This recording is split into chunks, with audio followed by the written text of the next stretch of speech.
Selamat pagi, terima kasih atas waktu dan kesempatan yang diberikan kepada kami. Kami dari kelompok 8, saya selaku moderator atas nama Yohana Dorothea Ugemeo Seko.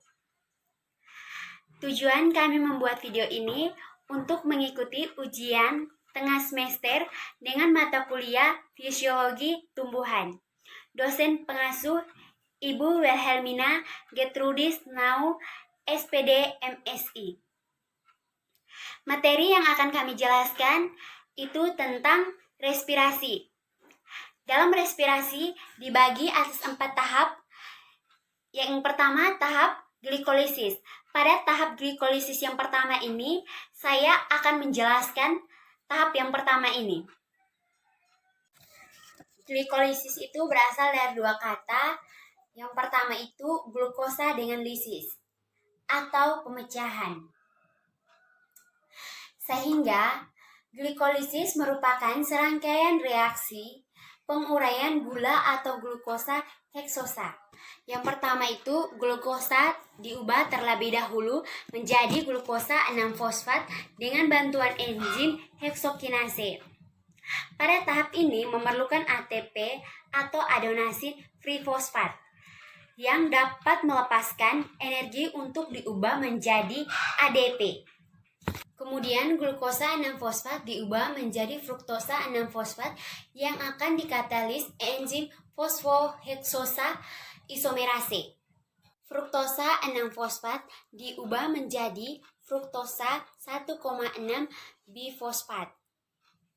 Pada reaksi ini akan dikatalis oleh enzim fosfofruktokinase dan membentukkan energi dalam bentuk ATP. Selanjutnya, 1,6 bifosfat yang mempunyai 6 atom C dipecah menjadi gliseraldehid.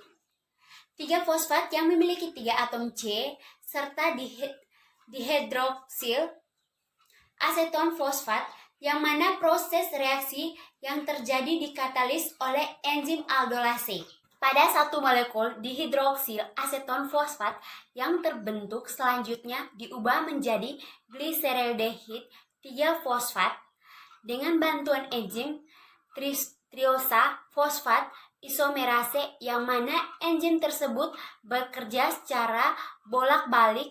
Itu berarti bisa mengubah gliseraldehid 3 fosfat diubah menjadi dihidroksil aseton fosfat. Gliseraldehid 3 fosfat selanjutnya diubah menjadi 1,3 bifosfat gliserat. Dengan bantuan enzim gliseraldehid 3 fosfat dihidroknase, dalam proses ini terbentuk NADH. Lalu 1,3 bifosfat gliserat diubah menjadi 3 fosfoglycerat dengan bantuan enzim fosfogliserat kinase. Energi yang dilepaskan dalam reaksi ini dalam bentuk ATP. Selanjutnya, 3 fosfogliserat tersebut diubah menjadi 2 fosfogliserat dengan bantuan enzim fosfogliserat mutase. 2 fosfogliserat selanjutnya diubah menjadi fosfoenol pirufat dengan bantuan enzim enolase. Selanjutnya, fosfoenol pirufat yang dihasilkan selanjutnya diubah menjadi pirufat yang akan dikatalisis enzim pirufat kinase. Dalam tahap yang ini juga dihasilkan ATP.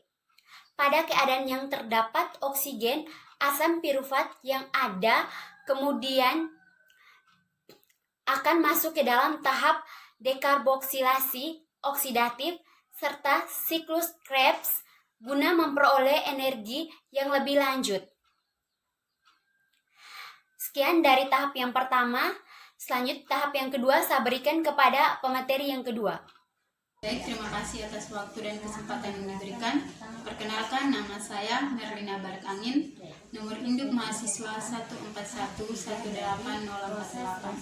Saya akan lanjut menjelaskan materi tentang tahapan respirasi yaitu pada tahap yang kedua, yakni tahap dekarboksilasi oksidatif.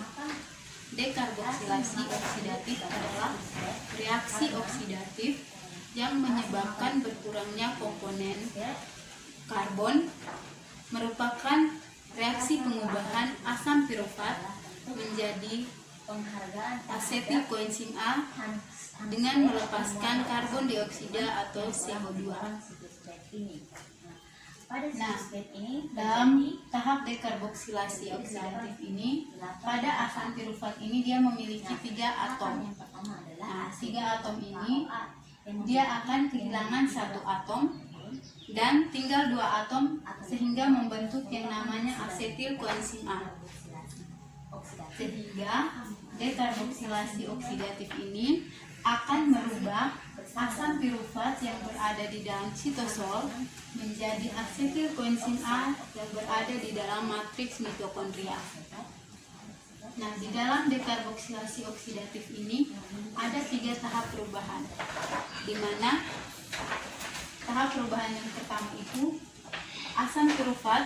Di dalam asam pirufat ada 1 atom yang hilang tadi akan membentuk yang namanya CO2 atau molekul asam pirufat ini melepaskan elektron dan membentuk CO2. Nah, setelah terbentuknya CO2 ini berarti adanya ikatan yang diputuskan. Nah, berarti ada elektron yang dilepaskan. Nah, elektron yang dilepaskan ini sangat berguna untuk pembentukan ATP nanti sehingga dia ditangkap oleh NAD. Nah, NAD ini menerima atau menangkap salah satu elektron itu sehingga terbentuk yang namanya NADH. Seperti kita lihat pada gambar ini, NAD+ akan dirubah menjadi NADH tambah H+ karena dia menerima 1 elektron. Nah, molekul berkarbon 2 itu akan dioksidasi dan mengikat koenzim A sehingga terbentuk yang namanya asetil koenzim A. Nah, hasil akhir dari dekarboksilasi oksidatif ini adalah asetil koenzim A, CO2, dan 2-NADH. Baik, terima kasih. Saya akan berikan waktu selanjutnya kepada teman saya untuk menjelaskan tahap selanjutnya. Terima kasih atas waktu dan kesempatan yang diberikan kepada saya. Nama saya Mariana Rebon dengan nomor regi 1411849. Di sini saya akan membawakan tahap ketiga dari proses respirasi, yaitu siklus Krebs. Nah, siklus Krebs ini juga biasa dikenal atau biasa disebut dengan siklus asam sitrat. Mengapa disebut dengan siklus Krebs? Karena sebagai bentuk penghargaan untuk Hans Krebs, seorang ilmuwan dari Jerman yang juga merupakan penemu dari siklus Krebs ini. Krebs ini terjadinya di matriks mitokondria dan siklus Krebs ini juga terdiri dari 8 tahapan. Yang pertama adalah asetil CoA. Asetil CoA memiliki 2 atom karbon, merupakan hasil dari dekarboksilasi oksidatif yang akan mengalami kondensasi bersama dengan senyawa oksaloasetat yang memiliki 4 atom karbon. Hingga antara gugus asetil CoA dan oksaloasetat ini membentuk ikatan senyawa berkarbon 6 atau disebut dengan sitrat atau asam sitrat. Enzim yang berperan pada tahap pertama ini adalah sitrat sintase. Tahapan yang kedua adalah sitrat. Sitrat ini akan mengalami perubahan menjadi isositrat yang masih memiliki 6 karbon. Reaksi pada tahap ini hanyalah isomerasi atau pengubahan dari satu senyawa menjadi senyawa yang lain yang masih memiliki satu rumus yang sama. Pada tahap yang kedua ini terdiri dari 2 reaksi, yaitu reaksi yang pertama pelepasan molekul air atau H2O yang prosesnya dikenal sebagai dehidrasi. Reaksi yang kedua adalah penambahan molekul air yang prosesnya dikenal sebagai hidrasi. Nah, pada tahap kedua asam sitrat ini, yang enzim yang berperan dalam tahap ini adalah angkonitasi. Berikut adalah isositrat. Isositrat ini memiliki 6 atom karbon yang akan diubah menjadi alfa ketoglutarat yang memiliki 5 atom karbon. Pada tahap isositrat ini terjadi pelepasan ikatan, yang berarti ada elektron yang akan dilepaskan pula. Elektron yang dilepaskan tadi akan diterima oleh NAD+, sehingga akan membentuk NADH. Pada tahap isositrat ini juga terjadi proses dekarboksilasi atau pengurangan karbon yang berjumlah 1 karbon. Pengurangan 1 karbon ini akan membentuk CO2. Enzim yang berperan pada tahap isositrat ini adalah isositrat dehidrogenase. Tahap yang berikut adalah alfa ketoglutarat. Alfa ketoglutarat ini memiliki 5 atom karbon yang akan diubah menjadi suksinat koenzim A yang memiliki 4 atom karbon. Berarti pada tahap alfa ketoglutarat ini juga terjadi proses dekarboksilasi atau pengurangan 1 atom karbon. 1 karbon yang dilepaskan tadi akan membentuk molekul karbon dioksida. Selain itu juga terjadi reduksi NAD+ sehingga membentuk NADH. Karena pada tahap ini terjadi pengubahan dari alfa ketoglutarat menjadi suksinat KOA, berarti ada penambahan KOA yang masuk pada reaksi ini. Reaksi KOA yang masuk tadi di sini akan berikatan dengan suksinat KOA dan akan membentuk suksinat KOA. KOA yang masuk tadi akan berikatan dengan senyawa suksinat dan akan membentuk suksinat KOA. Enzim yang berperan pada tahap ini adalah alfa ketoglutarat dehidrogenase. Waktu selanjutnya saya akan berikan pada teman saya untuk menjelaskan 4 tahap dari siklus Krebs berikutnya. Terima kasih untuk kesempatan yang diberikan kepada saya. Perkenalkan, saya Debri Titi Bemau dengan nomor regi 141818051. Di sini saya akan lanjut menjelaskan 4 tahap dari siklus Krebs. Kita lanjut pada tahap yang kelima. Di sini, suksinil yang memiliki 4 atom karbon akan diubah menjadi suksinat yang masih memiliki 4 atom karbon.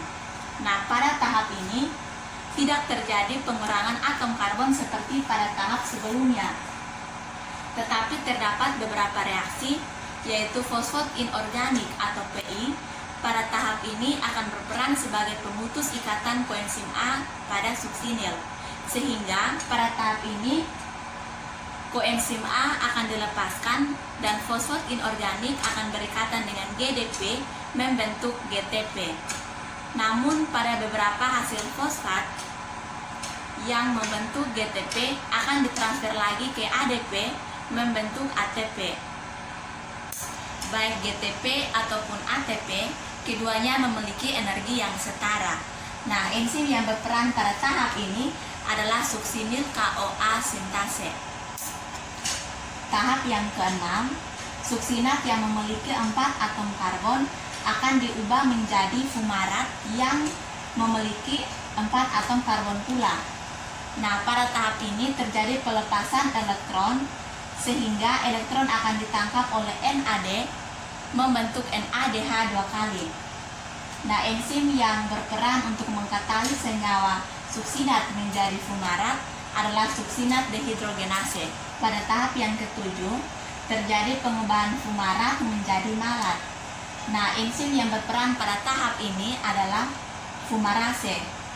Nah, pada tahap ini terjadi penambahan air atau H2O yang dikenal sebagai hidrasi. Tahap yang ke-8, malat akan diubah kembali menjadi oksaloasetat. Nah, pada tahap ini akan terjadi pembentukan NADH yang berasal dari NAD+. Nah, enzim yang berperan pada tahap ini adalah malat dehidrogenase. Dengan demikian, dalam satu siklus menghasilkan 3 NADH, 1 FADH 2 kali, dan 1 ATP. Karena pada dekarboksilasi oksidatif menghasilkan 2 asetil CoA, berarti pada siklus Krebs ini menghasilkan 6 NADH, 2 FADH 2 kali, dan 2 ATP.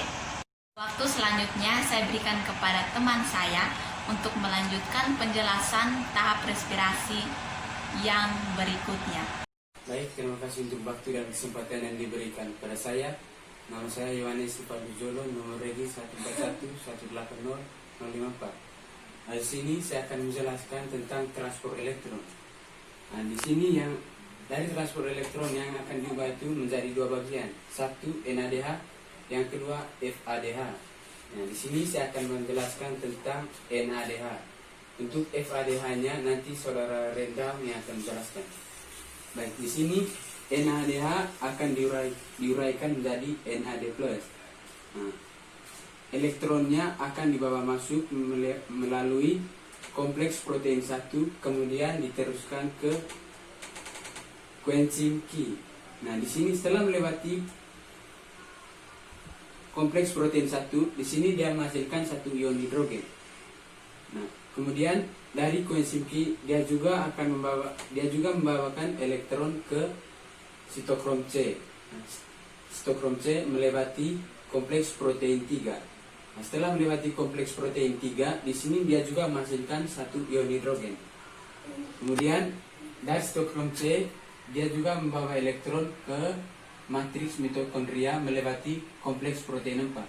Nah, di sini juga dia menghasilkan 1 ion hidrogen. Kemudian dari ketiga ion hidrogen yang dihasilkan akan dibawa masuk ke matriks mitokondria melalui ATPase.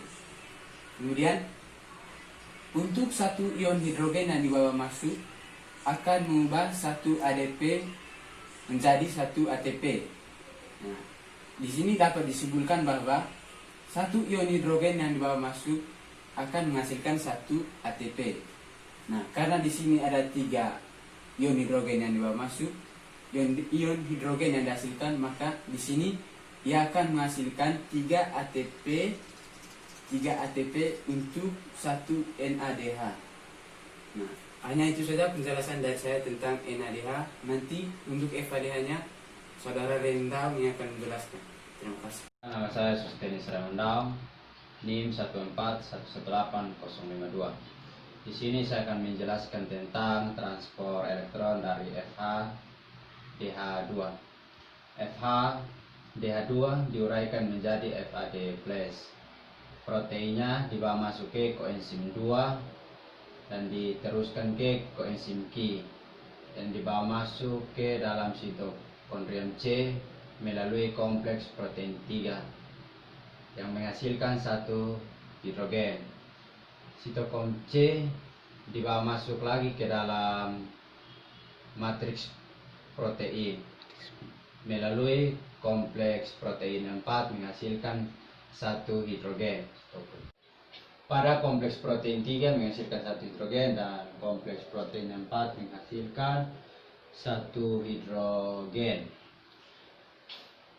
Hidrogen yang dihasilkan cuma 2 sehingga akan menghasilkan 1 ADP dan 1 ATP. Dan untuk FADH2 hanya menghasilkan 2 ATP untuk 1 FADH2. Kenapa demikian? Karena pada proses pengubahan FADH2 menjadi ATP dimulai dari kompleks protein 2 dan kompleks protein 1. Sekian dan terima kasih.